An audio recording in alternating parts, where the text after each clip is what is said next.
ঈদুল আজহার শুভেচ্ছা। ঈদ মোবারক। কারণ ঈদের আগে পাচ্ছি না, আমরা ঈদ উপলক্ষে ট্রেন নিয়ে যাচ্ছি। ঈদের কারণে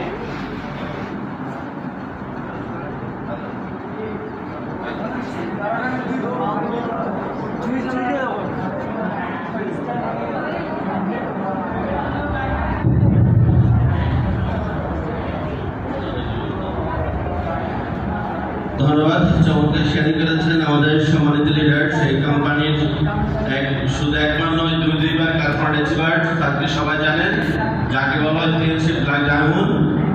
আসলে স্যারের কথা সারাদিন বলে শুনতে ইচ্ছে হয়। স্যার অনেক সুন্দরভাবে বুঝিয়ে থাকেন, হাসাতে হাসাতে বিষয়টাকে শেখানো হয়।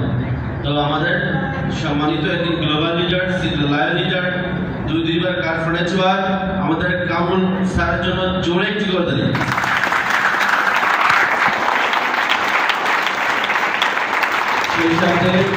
সেই সাথে চমৎকার আজকে 3 দিনের সেলস ডেভেলপমেন্ট ওয়ার্কশপ ট্রেনিং করিয়েছেন আমাদের এই কোম্পানি লিডার, কোম্পানি কার ফার্নিচার অশোক ডোরেছিবার, যে স্যারেরা কামরুল স্যার সহ এই যে আমাদের ঈদের পর্ব স্যারেরা জাপানের উদ্দেশ্যে রওনা হবে। আমাদের ফার্মে অ্যাসোসিয়েশন স্যারের জন্য জোরে একটি করে দেন। এর সাথে আমার সম্মানিত লিডার যিনি আমাকে সাইন আপ করেছেন, এখানে সুযোগ করে দিয়েছেন 2017 সালে 2007 অক্টোবর 2007 সাল অক্টোবর এখানে সুযোগ করে দিয়েছেন। আমি আপনাদের মতো প্রাইভেট পড়ার জন্য স্যারের বাসায় যাচ্ছিলাম, ওখান থেকে এনে আমাকে এই সুযোগটা দিয়েছেন। আজকে স্যারের সাথে অনেক বছর এখানে আছি। আমাদের সম্মানিত একজন গোল্ড লিডার যিনি কার ফান্ড কোম্পানির পক্ষ থেকে, ইয়াস ফান্ড কোম্পানির পক্ষ থেকে লাক্সারি বিমান ফান্ড ছিল আমাদের সম্মানিত লিডার। ঈদের পর স্যারও জাপানের উদ্দেশ্যে রওনা হচ্ছেন, আমাদের আলাউদ্দিন স্যার।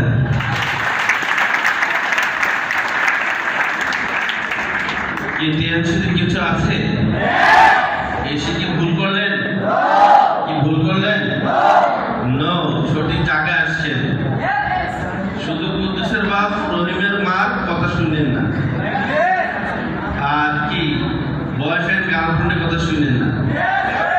এই কিছু কিছু জায়গায় টিকে দিতে হবে, তাহলে আপনার সফলতা সহজ হবে। আমাদের অনেক সম্মানিত লিডার এখানে উপস্থিত আছেন। আমাদের এডিশনাল লিডার মিসবাহ স্যারের জন্য জোরে একটি করতালি।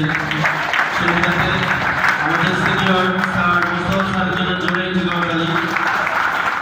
অনেক অনেক সম্মানিত লিডার ওভারঅল যারা আছেন প্রত্যেকে আপনাদের নিজের জন্য জোরে একটি করে দেন।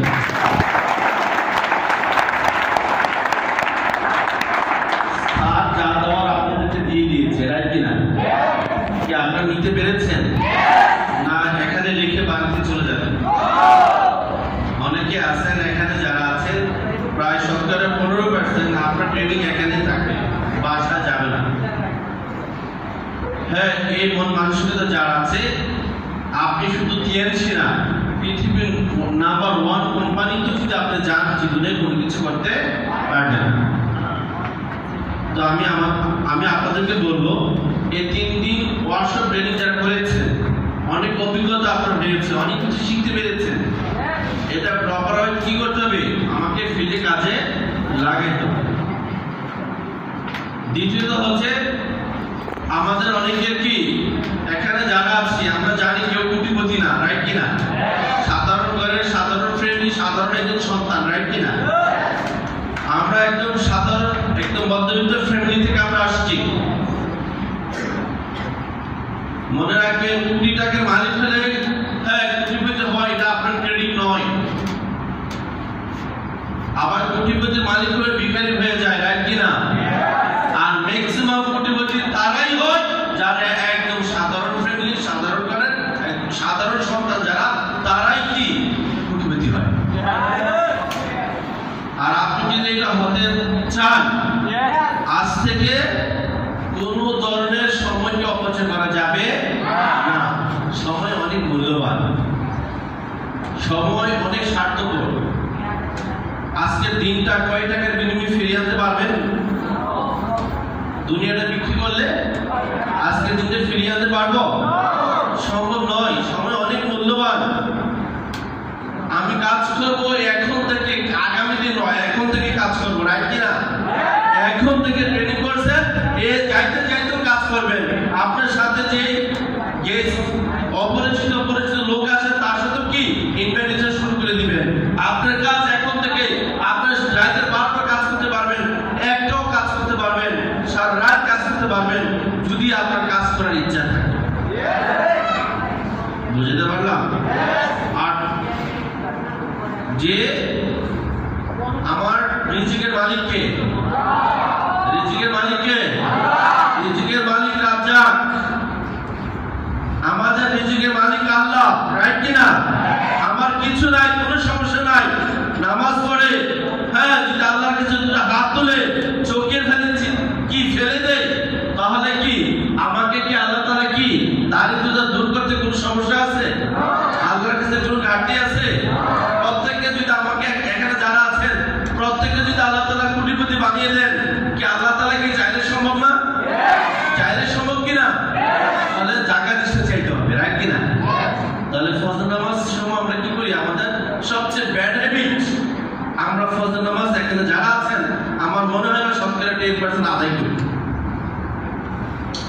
বাজে কালচার, 11টা পরে কোনো কাজ করার দরকার নাই, 11টার পর ঘুমিয়ে যাবেন, 11টার পরে কোনো ভাবে না, সকালে ভোর প্রয়োজনে 3টার পর উঠে যান, 4টার পর উঠে যান, তাহাজ্জুদ করলে 3টা, আর যদি ফজর পড়েন 4টায় উঠে যান, উঠে কি যার কাছে চাও তার কাছে চান, ইনশাআল্লাহ আপনার অভাব হবে না, আপনার অভাব হবে না। আমাদের যতক্ষণ পর্যন্ত আমাদের খাসিয়ত পরিবর্তন হবে না, ততদিন পর্যন্ত আমাদের কখনো ক্যারিয়ারের পরিবর্তন হবে না। আমরা আমাদের অভাবটাকে পরিবর্তন যদি করতে চাই, আমাদের কি করতে হবে? আল্লাহর কাছে চাইতে হবে। দেখবেন আপনার কাজটা সহজ হবে, অনেক সহজ হবে। এবং কাউকে ফলো করে, আপনি একজন সাকসেস লিডারকে ফলো করতে হবে, না কি না? সফল লিডারকে ফলো করবেন, আপনি যার মাধ্যমে তাকে